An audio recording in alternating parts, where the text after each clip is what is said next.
To speed up your phone performance in Xiaomi 17T Pro, first of all, we'll need to find an app on our phone called Xiaomi Security. So usually you'll be able to find it in the System Apps folder right here.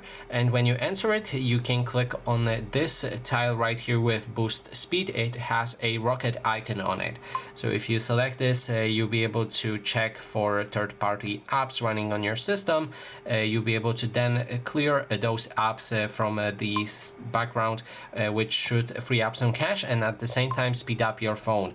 It will also check for running system apps that can be closed, and it will also look for locked running apps. And depending on what is currently happening on your phone, you may see different options. Just consider which options you want to actually use, and then you can click on Boost Speed to finally speed up your phone. And that is basically everything. Thanks so much for watching.